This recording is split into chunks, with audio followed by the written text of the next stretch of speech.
Hello, everyone. I'd like to welcome you to this joint presentation by Jeffersonville Township Public Library and Falls of the Ohio Genealogical Society.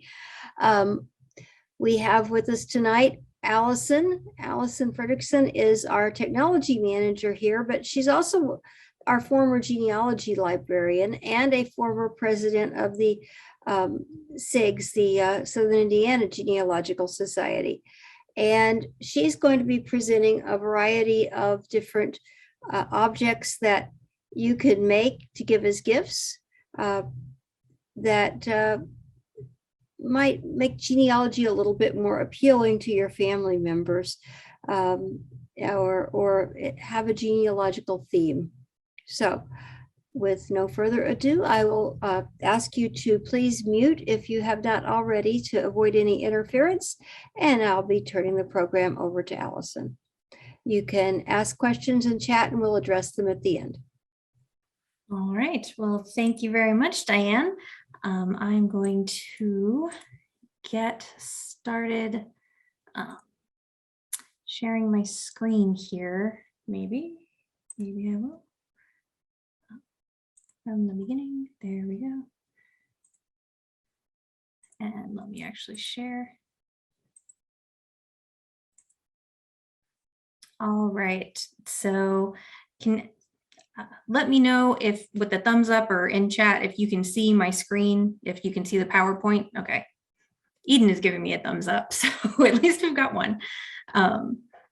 All right, so I'm going to just get on going then. Minimize that.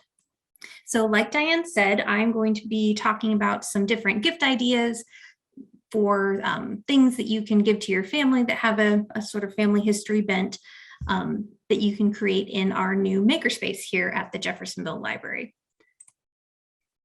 So a question we get a lot is, what is the Makerspace, or what is a Makerspace? And the kind of reductive definition of that is it's a space where you can go to make things. We kind of define it as a space for people to gather, create, invent, and learn. Really, the idea is to give you a space to make things, but also give people access to some technology tools that you might not otherwise be able to afford or have even heard of. Like 3D printer is one of the things that comes, that people ask about a lot, comes to mind a lot. And so that's definitely one of the things where you'd want to play around with it somewhere for free, or for cheap at least, before just splurging on that and buying that, unless you just knew for a fact you were going to do a whole lot of prototyping. So if you were interested after this presentation in learning even more about our Makerspace, I put a link to our website, which is the library's website, jefflibrary.org/Makerspace. And clicking on that will take you to the section that's all about all of our different Makerspace equipment. And I should mention too, our Makerspace is located on the first floor of our Jeffersonville location, and it's back towards the southern end of the building, the Court Avenue end of the building. It's where we used to have a patron lounge and a small meeting room and a couple of bathrooms.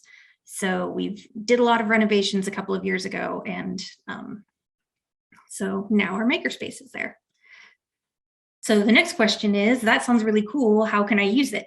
So you do have to have a Jeffersonville Township Public Library card. But the good news is, if you don't have a library card with us yet, but you do have a library card with, say, Floyd County or Harrison County, there are lots of other libraries that we are reciprocal borrowers with. Just bring that library card with you and you can get a library card with us here.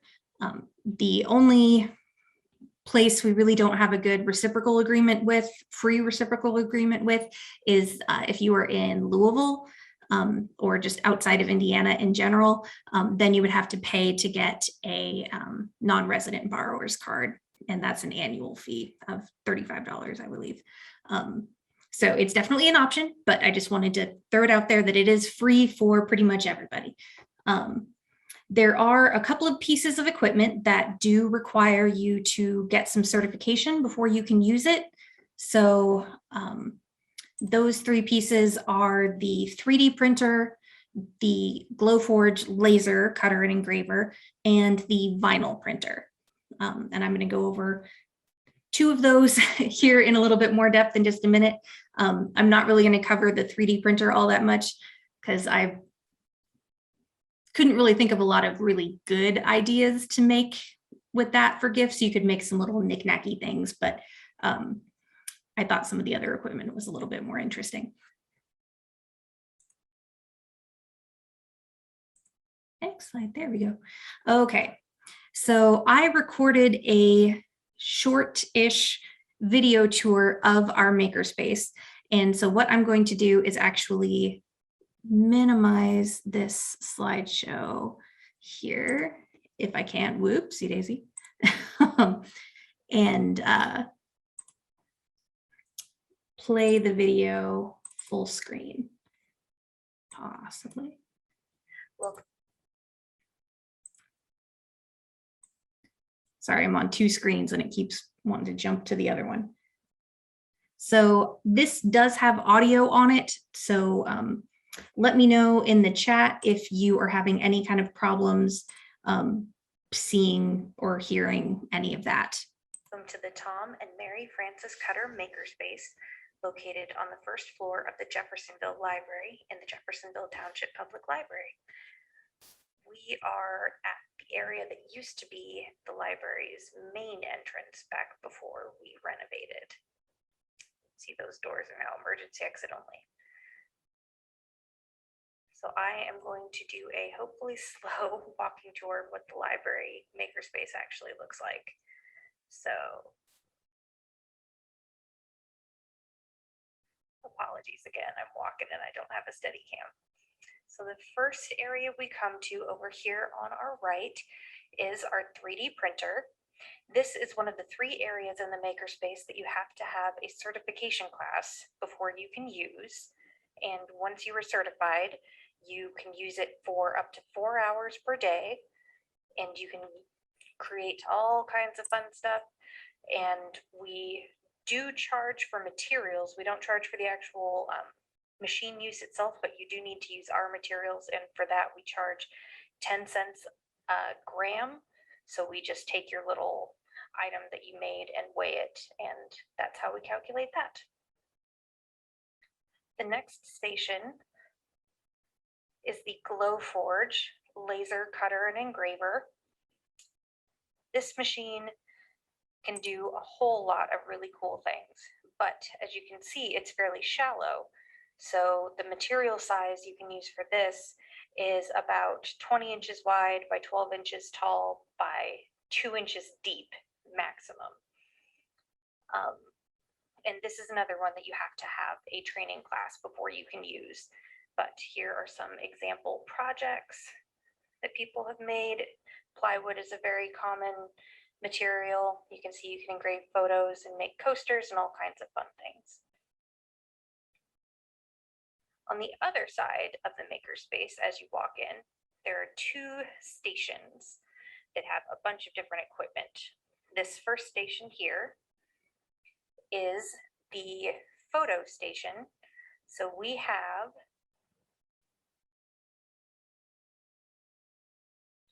a flatbed scanner, which has attachments for scanning slides and scanning negatives, as well as just using it as a regular scanner so you can scan especially family photos and things that are fragile and too large to go into the fast photo scanner, which is sitting here right next to it.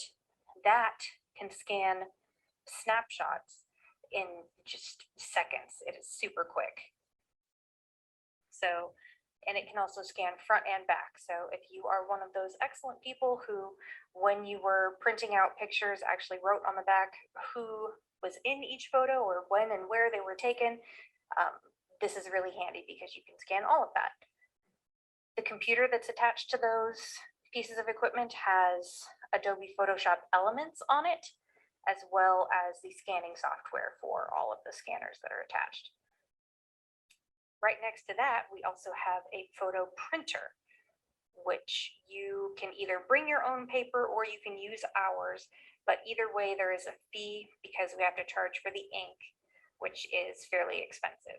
So it's 25 cents per 4x6 photo, 50 cents per 5x7, $1 for 8.5 by 11 paper, because that is the, for some reason it is cheaper to buy 8.5 by 11 paper than 8 by 10 paper. So you can print an 8 by 10 on the larger sheet and just cut it down and it's the same price. And then there are other prices for larger paper as well, but we don't tend to stock that. You would need to bring it yourself. So I'm going to move along. On the back side of the photo station is our media conversion station. Now, this is where all of the audio and video conversion equipment is. So you can see here we have a record player if you have old vinyl that you would like to digitize. And this has all kinds of software like Audacity is what's up right now, but we also have video editing software as well, Premiere Elements. And some of the neat equipment that we have includes this Movie Maker Pro, which lets you digitize 8mm and Super 8 film. So if you have any of that kicking around that you haven't already paid somebody else to digitize for you, this would be an excellent tool for that. There's also a VCR and a cassette deck. So if you have old home movies on audio cassette or on VHS tapes, or if you have like oral history interviews or anything like that on audio cassette, you can come in and digitize those. They do have to be things that are out of copyright. So if you have a whole bunch of Disney movies on VHS, you can't come and use our VCR to digitize those, I'm sorry. But we do also have an adapter for the VHS-C tapes, the smaller tapes. We don't have anything that specifically will play a mini DVD, but if you have if you still have the camcorder, you can bring that in and we have an adapter that can connect to that.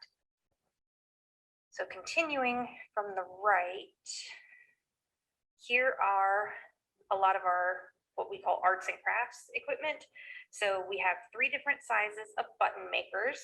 We have a 1.5 inch, a 2 1/4, and a 3-inch button maker.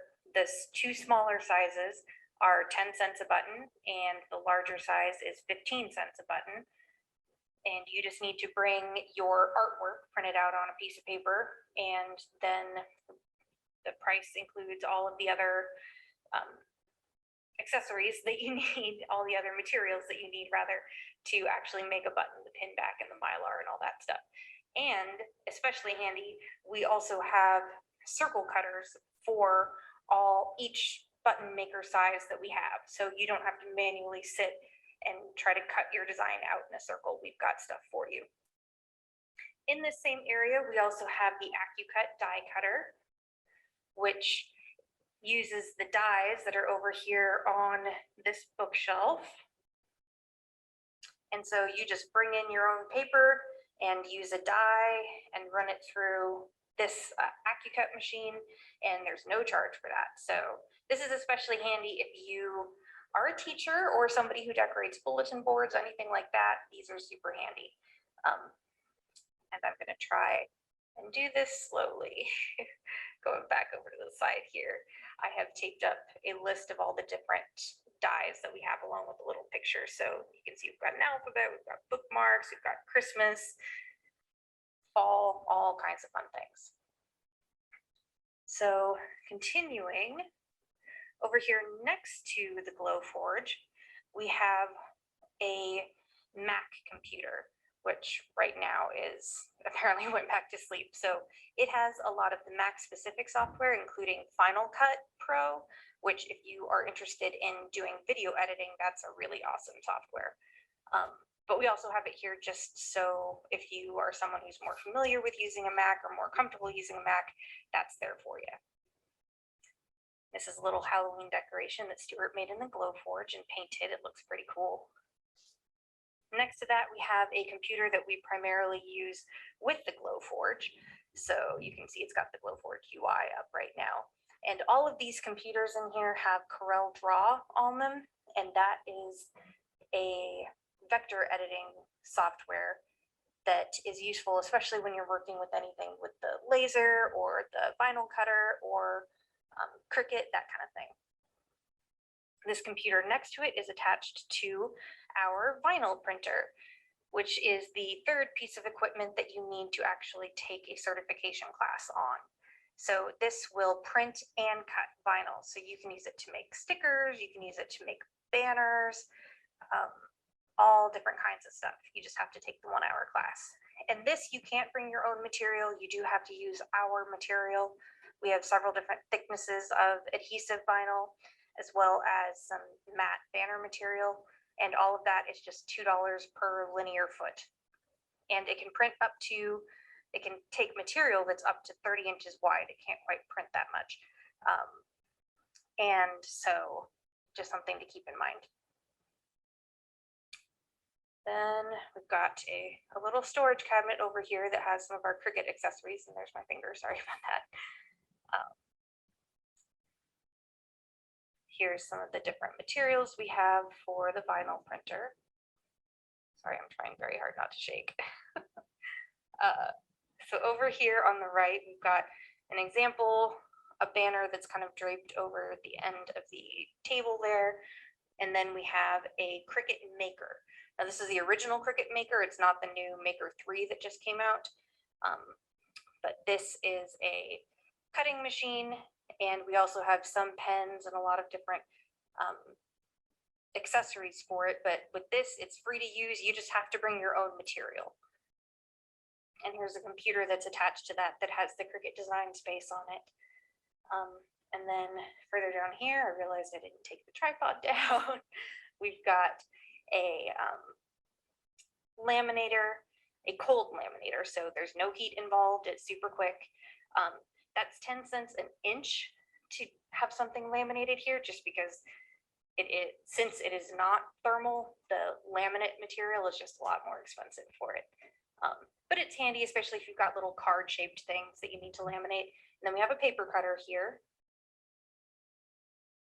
Then we've got a couple of big tables that you can use for spreading out to work on projects. Right now, this thing that we've got set up here is actually a little light box that Eden Kuhlenschmidt donated to us. So if you are making something, especially in the GLOWFORGE or something, or the 3D printer, and you want to get a good picture of it, we've got some little lights set up, and you can change the backdrop to one of several different colors and take pictures of that. So that's pretty cool. I'm gonna walk around the other side to show you the sewing equipment. But here's the table and bigger chairs. We also have several power cords that are hanging from the ceiling. So if you want to bring your own laptop, or you have a hot glue gun or something like that you want to bring with you, you can just pull down one of these guys here and actually plug your equipment right into that and keep it at this table. So moving along to the sewing side of things, we do have an iron and ironing board. And then we have a sewing machine. Our model is the Baby Lock Molly. And let me turn around. Here's the grommet press for the vinyl printer. It's usually on one of those big tables. I'm not quite sure why it's over here. And then we also have a SERGER, which is the Baby Lock and Lighten. And it has their extraordinaire threading on it, which means it's supposed to be a little bit easier to thread than a normal serger. So that's just something to keep in mind. So that's all of the equipment that we have in the Makerspace. I'm going to move us over to the recording studio real quick. And so I'm going to pause this video. Okay, so I'm going to show the recording studio video now, and then I'll move us back into the actual presentation. Aside from all of the maker equipment located in the majority of the makerspace itself, we also have a separate standalone recording studio, which would be on your left as you first enter in. I'm coming from the other direction. So here we go. It has a little light up at the top that says in use if anybody is in the building or in the room, excuse me. And this is all triple pane glass, so it's supposed to be relatively soundproof.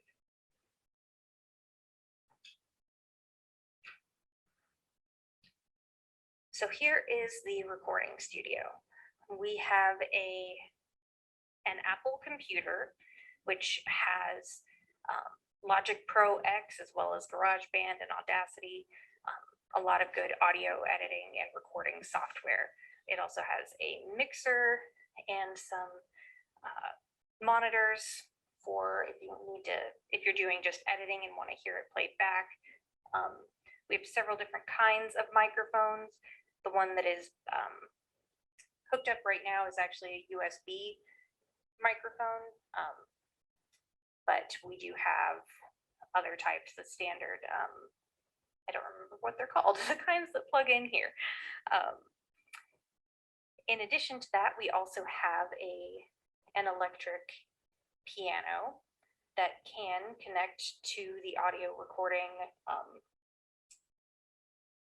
area over here on the desk, but it also has a built-in USB port. Let's see if I can get to that. It's over there on the far side. And so you can actually just record directly from the piano to your USB flash drive if you want. So we've also got microphone stands, music stands, lots of fun stuff. This space right now is limited to 2 people at a time because of COVID, but we will hopefully be able to expand that soon.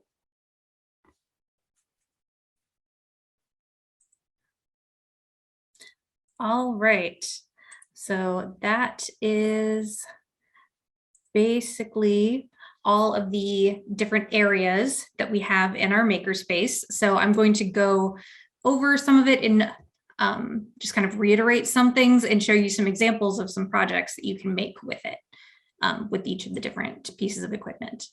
So the GLOWFORGE I mentioned, we have the Pro model, and on these slides I have links to all of the specific pages on our Makerspace website that actually include a lot of the same information I'm going to cover on here, as well as links to YouTube videos that we found to be really helpful for if you're just kind of wanting to do a little bit more research before you come in and try and take a class and play with anything. I would highly recommend checking out some of the links on our websites. So the GLOWFORGE is definitely the most popular thing we've got in our makerspace now, and it's also the thing that I had the most ideas of or ideas for when it came to coming up with gifts and things you can create, because there's a lot of neat things you can engrave and cut and do all sorts of neat things with.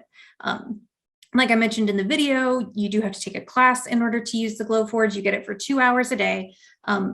And some of the things we go over in much more detail in the class are all the different types of materials you can use. You can bring your own material and then it's free to use, but you have to get the material approved by our staff first, just because there's the GLOWFORGE is also the most dangerous piece of equipment we have, because there's risk of, fire and releasing toxic fumes and all kinds of stuff like that. So we just want to make sure whatever you want to bring in and engrave on is actually safe to be put in the laser first. We do stock 3 different types of material that we sell in 12 by 20 sheets. So we have clear acrylic that's $10.25 a sheet, draft board, which is kind of like MDF. It's good for sort of prototyping things. Or if you're going to be painting something, it's kind of a nice thing to use. That's $4.50 a sheet. And then we have basswood plywood that's $12 a sheet. All of these are what GLOWFORGE called, so they're medium thickness. They're 1/8 of an inch thick. And those are the prices as they stand right now. As you probably know, there has been a a wood shortage and wood prices have gone up. I think they're starting to normalize a bit again, but GLOWFORGE raised all of their prices. So whenever we have to order materials again, we're going to have to raise our prices because we have to charge what we pay for it. So if you're interested in any of that, I would recommend, if making any of this stuff rather with our materials, I would definitely recommend doing it sooner rather than later. So here are a couple of different ideas for things that you could make with the GLOWFORGE. The first one is not my idea at all. Actually, I have to give credit to Donna Kepley Foster, who, if you've ever been involved with anything with fogs or SIGs, you know Donna. She is a super, super creative person. And so she made at the Galena Digital Library's Makerspace this laser cut tree out of plywood, and then also engraved all of these different ornaments for all of her different family reunions. So on one side, she would say, you know, what family it is. And then for a lot of them on the other side, would have like the picture of the family homestead or something like that, if she happened to have that.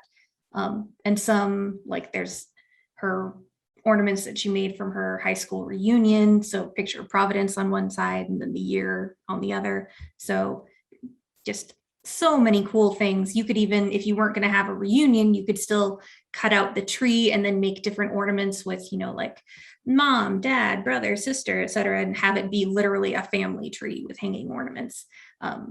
Or you could do it like an advent calendar and have it be an advent tree. There's all kinds of fun things you could do with that. And sort of speaking of Christmas trees, one thing you can do that's not really family history specific so much, but it's sort of customized, and I think that makes it fun, are just customized Christmas ornaments. So there's one that I made that just has my name on it, and it's really simple. It took a little bit more finessing than I expected it to, but it looks really simple.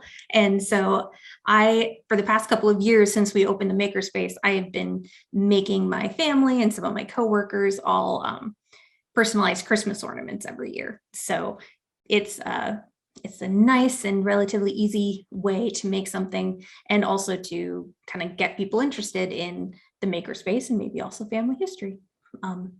Then the last thing on this slide is an engraved family picture. And that, it looks kind of funny because I actually engraved a frame as well, and I spray painted the lettering, which turned out okay. It's definitely a first draft. But engraving photos takes a bit of prep work because you have to convert the photo from color to black and white, and then mess with balance and contrast and all kinds of fun stuff. So it can be done, but it just takes a little bit of work, but it does look really neat when it's done. And I can guarantee you they are big hits. So if you are trying to get somebody interested in family history, giving them an engraved family photo would be a definite good way to start with that. So speaking of photos, here's sort of a closer up picture of some of the different equipment that I mentioned in the video.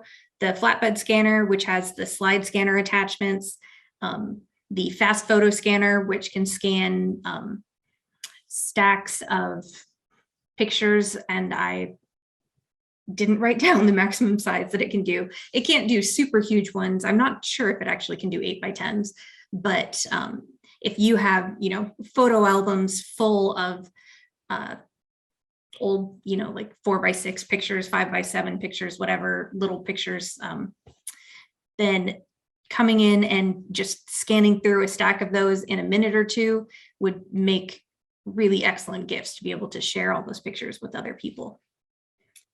So that's basically what I would recommend doing. You can see this, the picture on the left is actually a class photo from, I believe it's Spring Hill Elementary. Now, did I say that? Rose Hill, I'm sorry. Rose Hill in Jeffersonville.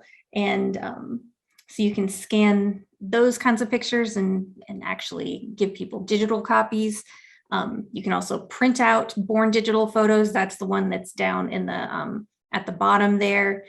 When we had our family reunion this summer, we did take family pictures, and that's what I used to engrave on the plywood with the laser, but they were all taken by my dad with his cell phone. So I had to have him email me the pictures, and then I downloaded them and wanted to actually have some print copies to give to people as well. So we have that photo printer that you can use to give people print copies, which is nice, especially because I know, like a lot of us now, get most of your pictures shared and stuff on Facebook and text messages and things like that. So it is nice to have a print copy, even when things are mostly digital.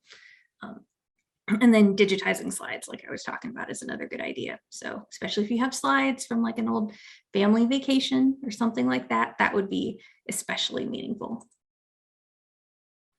So the video and audio equipment, I mentioned in the little video we saw, so I'm not going to go over that in too much detail.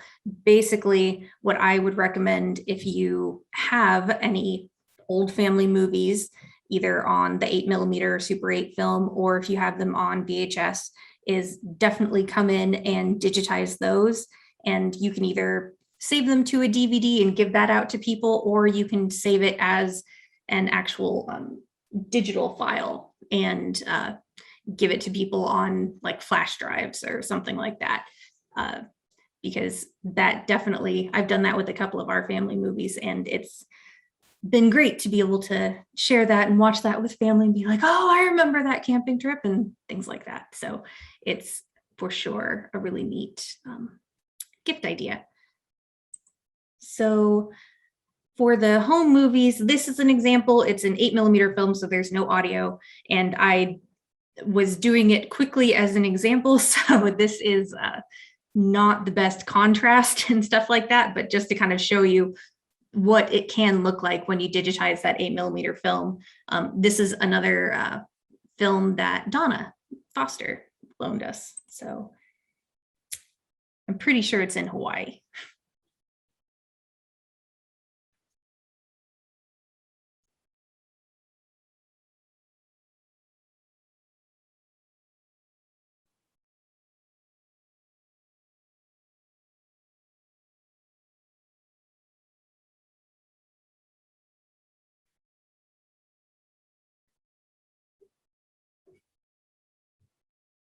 And you can see up at the top, the frame started getting kind of out of whack.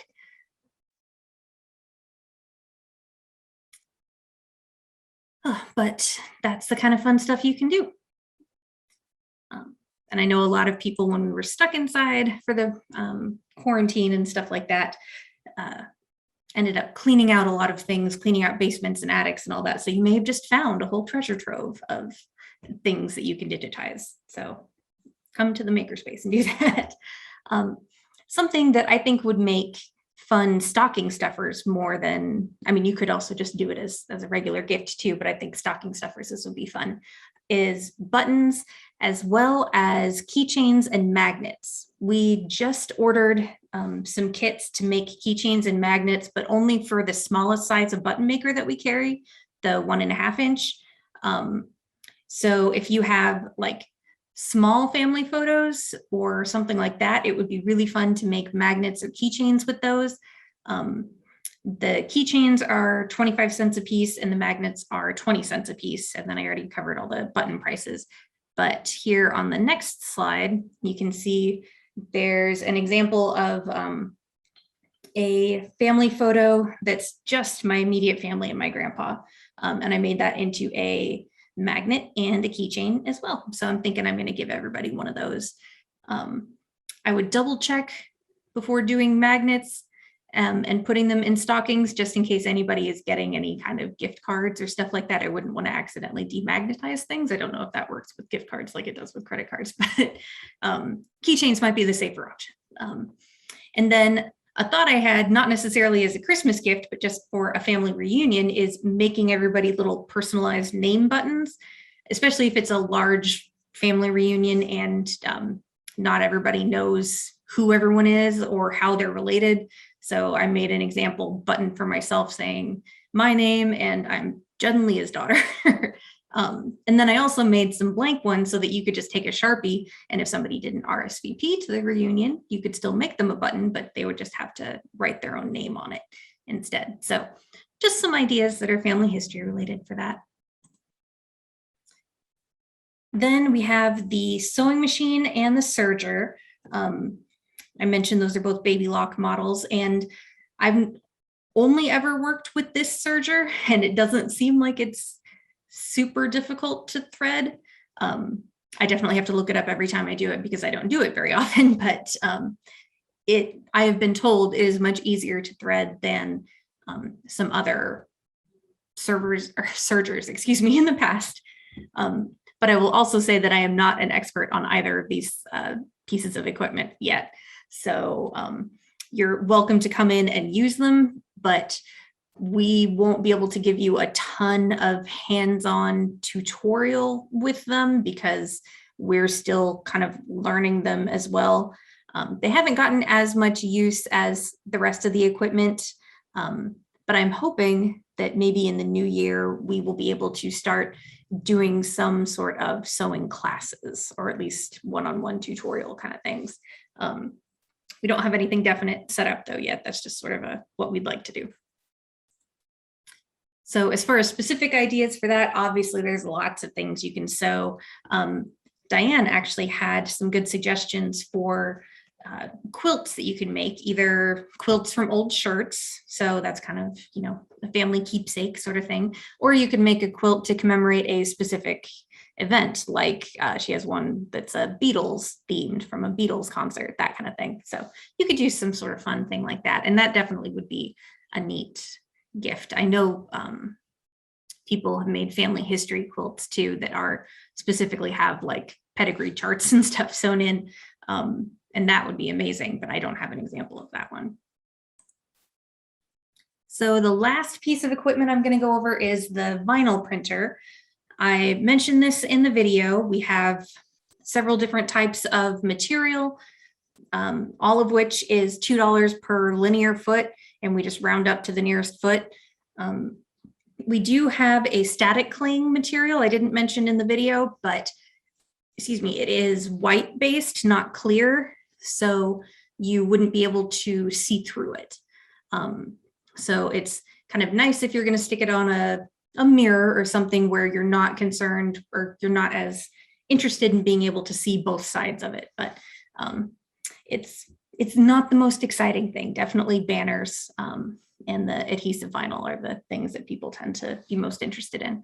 And then if you do make a banner, we do have that grommet press I showed, and you can put grommets in as many corners and places as you want, and that's those are $1/4 a piece. So the idea I had was actually putting a pedigree chart printed out on a banner. So here's an example of one from my great grandmother, and just did a simple fan chart in Legacy really quickly, just so I would have something to print out. So obviously this one's kind of plain Jane, but you could do beautiful charts if you have a genealogy software that you really love that does some really nice looking charts. If you can save it into a PDF is probably the best format for using the vinyl printer, then you could come and print that on some banner, or you could do, if you'd rather have it glossy, you could print it on some glossy adhesive vinyl and not necessarily even have to take the backing off, just kind of use it as a poster. Both of those are good options and I think would look really cool. So that is the end, basically. Those are at least all of the ideas I could come up with offhand. So if you have any questions, I am the technology services manager, and that's my contact information. And Stuart Jones is actually the person who is in charge of the Makerspace. He's our Makerspace training librarian. So you can contact either of us if you have any questions about the Makerspace, but he's the one who's in there more often day to day now. So either of us will be happy to talk to you about any sort of ideas. And help you get your project started. So I am going to stop sharing. There we go. Okay. So does anybody have any questions? I believe everybody's muted now. So if you do have questions, you'll need to unmute yourself. I just checked the chat and didn't see anything, Allison. Okay, thank you.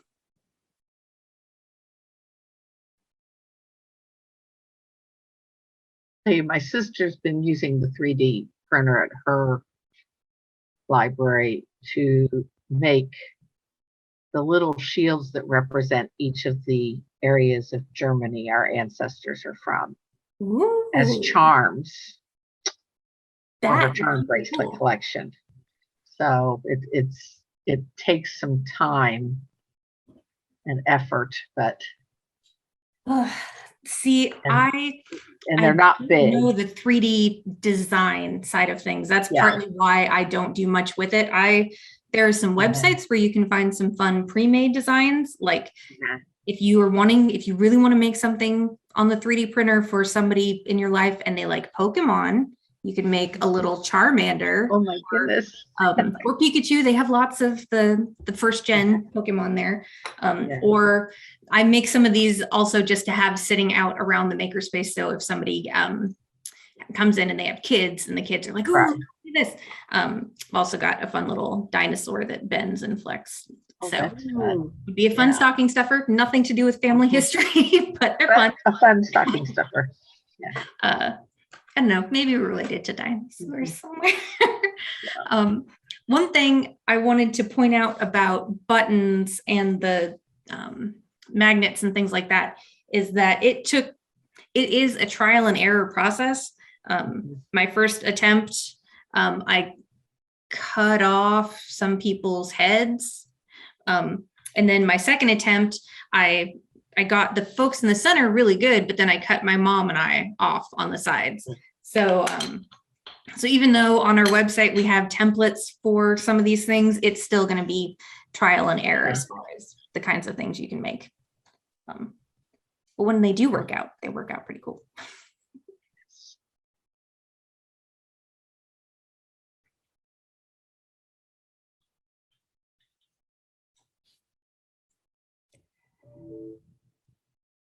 If, for example, someone wanted to record a family album, like the family jug band or something, and as a gift for Christmas, I've known people that did that. How many people would fit in the recording studio? Would fit? I'm not actually sure. I would say probably 4 to 5, any more than that. And it'd be standing room only and it would not be comfortable. Especially if you've got instruments and stuff. I tend to lean to the 3 to 4 range.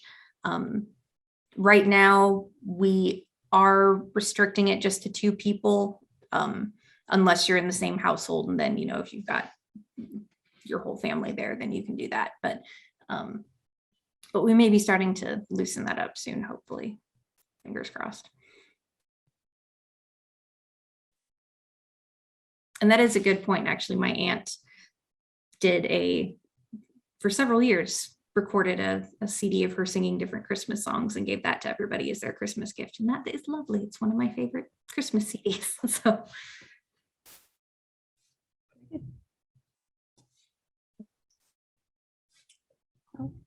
Check the chat again. Well, do we have any other questions?